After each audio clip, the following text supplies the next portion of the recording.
So thank you for coming out and caring about this place that I'm coming from, this part of the world. I want you to get to know how we're living so you can better understand it. It's not easy for all kinds of reasons. For one, we're talking about a body politic where there are literally dozens of parties that compete for parliament in Israel, and in fact, double digits get into the parliament. 10 or more parties are actually sitting in the Israeli Knesset. So how is someone from outside the country who maybe doesn't speak fluent Hebrew, how are you supposed to get a grasp of what's actually going on? So I'm gonna break it down for you. I'm gonna parse that. One of the ways that we can understand the Israeli body politic is by dividing the parties into categories: liberal parties, nationalist parties, religious parties. And those are the parties that more or less represent the Jewish citizens of Israel. Of course, there's Palestinian citizens of Israel, about 20%, 25% of the population, and they too, we can talk about them in the same sense of liberal party, nationalist party, religious party. This is, if you're familiar, this is how they break down. But there's a way that we can even fine-tune this analysis and get a greater understanding, closer resolution. So I went to Israeli government website and I downloaded all the facts and data, numbers, figures from elections going back 20 years, and votes in the Knesset also going back 20 years. And when I crunched the numbers, this is what I found out. A bit overwhelming, don't be scared, I'm gonna explain it. So these are the parties in the last Knesset, and what I did was I compared how they voted. Every time you see green, that's the amount of times those parties agreed that they voted in the same way. Ram Tal and Balad voted together 709 times, and they disagreed only a scant few number of times in votes in the Knesset. And what we see is that although these parties, the three parties I've pointed out, the Palestinian parties in the Knesset, even though their ideologies are different from each other, but in practice, when you are representing a national minority in a country in which ethnic politics have so much weight, it turns out that despite your differing ideologies, you actually vote the same way almost all the time. In fact, the vast majority of the time. So these parties are actually now coalesced into one party, and we will now think of them not as three different camps, but as one single camp. So now each of the Jewish political camps are a camp, and the Palestinian parties are one camp. What does this leave us with? It leaves us actually with an acronym that is easy to remember. I don't want you to think of this as Jews and Arabs, Israelis and Palestinians, that there's two sides. No, I would argue that the Israeli politics can be understood better with this formulation: 4 sides. And each of the 4 sides represents how that group would like to treat the other ethnic group.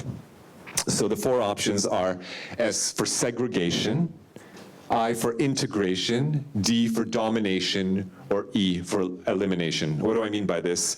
So we can also, we can say that the segregation camp, they want a 2-state solution, a Jewish state, a Palestinian state, and that these groups should be separated or segregated. The integration camp that wants a 1-state solution from the river to the sea, and everyone in that state to have equal rights, so one democratic state, the integration camp. D, domination. They also want there to be 1 state from the river to the sea, but for that state to be an apartheid state, for Jewish people to have more rights and non-Jewish people, Palestinian people, others to have less rights in that state.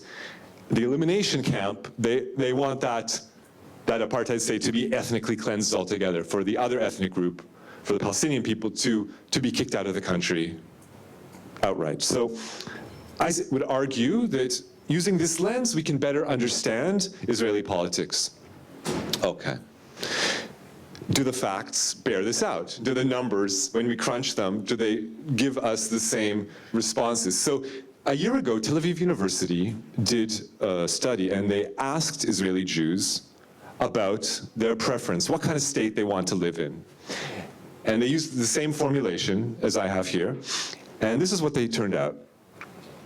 Now, on the face of it, again, I know I haven't you haven't burned into your mind these four categories, but essentially what we have is the integration camp, segregation camp, domination, elimination. It would seem, on the face of it, that in fact most, or the largest amount, the plurality of Israeli Jews would prefer the segregation solution, the two-state solution. A situation in which there's Israel and Palestine establishing a Palestinian state alongside Israel. This is the exact words that they agreed with. But when we peer past those words, it starts to fall apart, and I'll explain what I mean by that. So the same Tel Aviv University staff, they quizzed further, they probed further, and they asked them, well, as part of any peace deal between Israel and Palestine, any two-state solution, it would involve, there's actual specific criteria. Would you then agree for Palestinians to have sovereignty over air, land, water, blah, blah, blah? And the number of Israeli Jews agreeing with such a solution actually reduces. Fewer people support it. Then you ask them, well, what about blocks of settlements? Okay, they'll be annexed to Israel, but Israel will have to evacuate the other settlements. Whoa, no, I don't know about that. So fewer Israeli Jews. And then with each successive criteria that would make up any two-state solution, fewer and fewer and fewer Israeli Jews agree with these conditions. And so you get to the point where by the end of it, maybe 19% of Israeli Jews support a two-state solution when you break it down into its components, and something like 3/4 of Israeli Jews actually oppose the conditions that would make up any two-state solution. So it would seem that Israeli Jews are actually over-representing their commitment to democracy and under-reporting their preference for apartheid. Now, of course, keep in mind, it's not that this is a two-state solution with conditions that are beyond the, I mean, I imagine that for Palestinian people, for many Palestinian people, these are the minimum conditions. Think about any two-state solution we're talking about in which Israel would have control over more than 3/4 of the land. You know, that green section of the pie is the West Bank, and the little sliver, that's Gaza. As you can see, even together, West Bank and Gaza are not even 1/4 of the land. So this is really the minimum conditions that any Palestinian government can be expected to agree to. And even that minimum condition, only a small minority of Israeli Jews will agree to it. So we're at an impasse. What's even scarier, if you think about it, is let's say we take the two-state solution off the table, and let's be honest. I mean, what we've seen is just continued settlement, expansion to the point where, is it even possible anymore? Many would argue it is not impossible. So it is not possible anymore for there to be a two-state solution. And in fact, when those researchers, when they took the two-state solution off the table, they said, well, that's not an option. The only options are one state, either democratic or apartheid, or worse, or ethnically cleansed. And in fact, when they took that possibility off the table and they only left one state, only 1/4 of Israeli Jews wanted that one state that remained to be democratic with equal rights for everyone. And 2/3 of Israeli Jews actually want that one remaining state to be either apartheid or worse, either an ethnically cleansed state. So actually, when we get down to the nitty-gritty, it's actually a sad state of affairs, to say the least. So there seems to be some basis for what I'm saying. Now, instead of asking Israeli Jews how many states they'd like to see, how many states they want to live in, why don't we ask them about what they want their relationship to be with Palestinian people? And do we want to segregate from them? Do we want to integrate with them? Do we want to dominate them? Do we want to eliminate them? It turns out that there was a Pew poll conducted on Israeli Jews just a couple of years ago, and these were the results of it. When Israeli Jews were asked, do you agree or strongly agree that Jews deserve preferential treatment in Israel, to be citizens plus, 79% of Israeli Jews agreed with that statement. When they were asked, do you agree with the statement that Arabs should be expelled or transferred from Israel? 48% of Israeli Jews agreed with that statement. So this is some scary stuff here. These are some really horrific numbers. Now, when we analyze the Israeli political system with that lens of segregation, integration, domination, elimination, we find that when we break down the parties and we count how many folks voted for those parties, this is how I've designated them, it turns out it's not far from these figures. In fact, this is what it looks like. So as you can see, at least in this formulation, the vast majority of Israeli Jews support the apartheid solution, the dominion, and the domination solution, rather. And so the second most popular party is the elimination. I mean, it's not even close. So you need to start asking why you didn't know about this before I came here, why I had to expand all these fossil fuels, right? Burn up all these fossil fuels to come here and tell you this. Why isn't your local news explaining this to you? What's wrong with the mainstream media? Okay. Now, perhaps there's some people here who, you know, they're willing to give me some space to go out on a limb here, but they say, wait a second, David, there's something wrong with your formulation. How can you talk about the Labour Party as being in the apartheid camp? That doesn't make sense to me. That doesn't ring true. They don't say they want apartheid. They say they support a two-state solution. Why do you classify them as such? Okay, legitimate, because it's much easier for us to understand Benjamin Netanyahu in that way, right? In recent months, he said, we are here to stay forever. There will be no more uprooting of settlements in the land of Israel. Okay, we understand he wants an apartheid state, fair enough. The Likud party, the ruling Likud party, his party, they voted just a few months ago unanimously to, quote, allow free construction and apply the laws of Israel to all liberated areas in Judea and Samaria, that's in the West Bank. So, okay, it's not hard for us to understand the ruling Likud party as supporters of apartheid, but is it fair to lump the Labour Party in with them? Oh, cute David Ben-Gurion, could he really be an apartheid supporter? Well, yeah, he could. It was the Labour Party who committed the Nakba. It was the Labour Party in power that drove out hundreds of thousands of Palestinian people when Israel was created in 1948. It was the Labour Party who was in power, who conquered the West Bank, Gaza, Golan Heights, East Jerusalem. It was the Labour Party who was in power when the settlement movement began, and it was Shimon Peres who put his support behind it, and it was Yitzhak Rabin who crushed the bones of Palestinians in the first Intifada. So, can we really think of the Labour Party as the peacenik party? Yes, it's true. The Oslo process did emerge from a Labour government, fair enough, but it was done behind the backs of Rabin and Peres. Unbeknownst to them, they didn't plan it. It was Yossi Beilin, who was a deputy minister working outside the channels of government, that actually cut that deal to begin with, brought it to them as a fait accompli. A decade after he initiated the deal, just 10 years later, he was already out of the party and leading the Meretz party, head of the Meretz party, the liberal Zionist segregation, two-state solution sponsors. So he'd already long abandoned any hope that the Labour Party could support a real two-state solution in practice. So if I haven't convinced you yet, let's look at the current government. This is 2015. This is Netanyahu being sworn in and all his ministers around him. And wouldn't you know it, in that government that is still sitting currently is Avi Gabay on the right. That's the current leader of the Labour Party. He left the Netanyahu government, and now he is head of the so-called opposition to Netanyahu, if you can believe it. Not very convincing. When we ask Avi Gabay what does he think, he says about the settlements that they are the beautiful and devoted face of Zionism. If a peace deal is made, why do we need to evacuate? And he says specifically about including Palestinian citizens of Israel in his government, he says, we will not share a government with the joint list, period.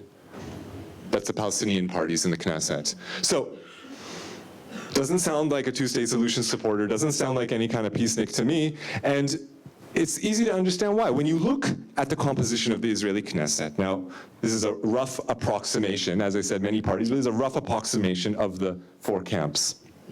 So if Gabay says, no, I refuse to sit in a government with the joint list, You know, that's it. He's ruled out them. So what's left? The only way that he can come to power, that he can get 50% of the votes, is by appealing to the right wing. He needs to try to push for these votes.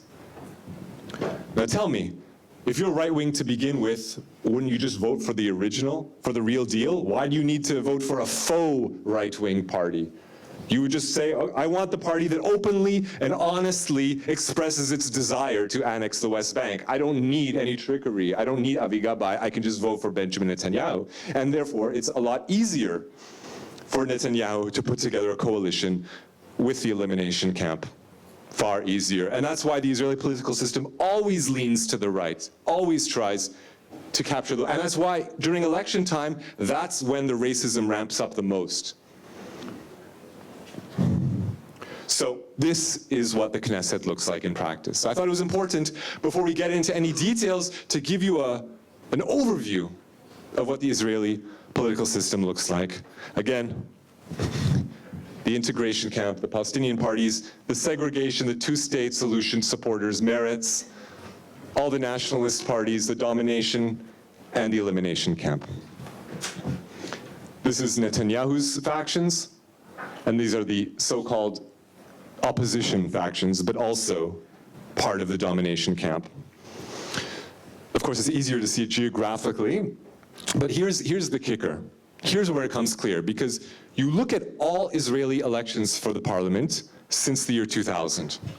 5 elections have been held. We're going to have another round of elections coming up soon, but in the meantime, these are the results. You look on the face of it, you're confused. Lots of parties, and it would seem that their fortunes rise and fall. Almost randomly. I mean, I can't perceive any pattern here. I don't know how anyone can make heads or tails of it. But what if we take those very same elections and then we chart them according to political camp, the one that I've explained? All of a sudden, the system becomes very static. And we realize that this is where Israeli society is. This is what they look like. The vast majority supporting the domination camp, the second largest elimination, and the democratic camps lagging far behind. So the last thing I'm going to tell you to walk away, just to summarize the scope of this, 3 things. When you see Israel, don't view it through rose-colored glasses. Don't think, oh, well, Netanyahu must be great because Israel's great and Jews are great and I want to be up. No, that's dead wrong. But it's also almost equally wrong to look at Israel and say, oh, well, Netanyahu, he's evil, he's bad. But Avi Gabay and the Labor Party and the liberal, that is the solution. That as bad as Netanyahu is, all we need to do is vote for the Zionist Union Party and then the problem will be solved. That is equally absurd.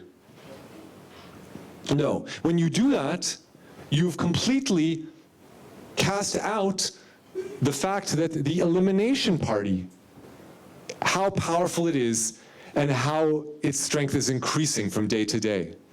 And when you skew it in that way, you forget that Netanyahu and Gabay, that the Likud and the Labor are 2 wings of the same camp, the same domination, same apartheid state camp.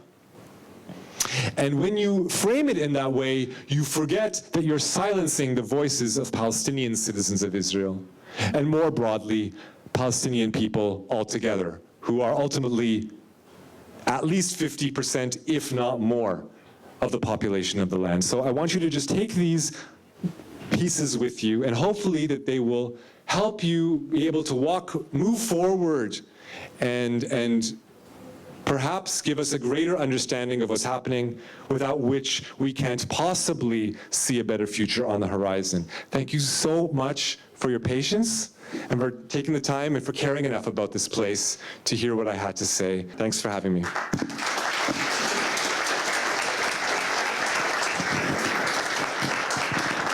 Thank you very much, David.